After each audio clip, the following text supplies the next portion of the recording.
The law of attraction is the belief that like attracts like. The idea that positive or negative thoughts can give rise to positive or negative results. My dad would be delighted to know that he is backed by science when he tells me attitude means everything. In the case of a childhood love life, the law of attraction may be irrelevant. Happy thoughts will not bring back your first-grade boyfriend, just like positive thinking will not erase the day the love of your life stole your last box of crayons. But in the case of heartbreak, in the case of sorrow or joy or unrelenting confusion, remember that attitude means everything, that easy does not mean best. When a childhood love life becomes grown-up heartbreak, becomes sorrow, becomes joy, becomes unrelenting confusion, happy thoughts will hide themselves, will scatter themselves like children on playgrounds at recess when first-grade boyfriends become distant memories, become demons, become not-so-first-grade lovers. It will seem easy to be unhappy. It will seem easy to forget yourself. When you've finally lost a not-so-first-grade lover, do not forget yourself. Do not remove the places inside you that you still find him. Instead, make your insides into notebooks, steal back your box of crayons, and write down everything you think he may have forgotten. Remember, love, that heavy and light are the greatest of allies. Light will not let heavy break your back. Light will make heavy strengthen you. Life's cruel hands have always shaped the joyful heart into a victor.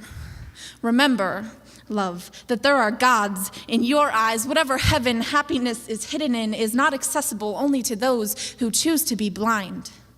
Love, remember the law of attraction. Remember that what you believe will give rise to what you become. When you can write no more, when you've run out of skin to sprawl ink across, begin to adapt. If he takes more of you than you think you can live without, adapt. Remember that attitude means everything, that the law of attraction applies to you too. If he begins to swallow his forevers rather than write them in letters, know that it is not your fault. It may not be his either, but remember that you were never meant to be so light that you blinded him to all this heavy. It will always seem easy to forget yourself when discontentment chases you like a childhood boyfriend, but it will never be best. Do not forget yourself. On first-grade playgrounds, when lovers' eyes have never been full of anything but hope, do not forget yourself on summer evenings in foggy cars when silence pounds on your eardrums like misery on his bedroom door. Do not forget yourself on summer evenings in downstairs apartments when you realize that gravity has never been enough to keep either of you grounded, that the only thing allowing him to walk away rather than fly is the weight of a world he doesn't think he belongs to.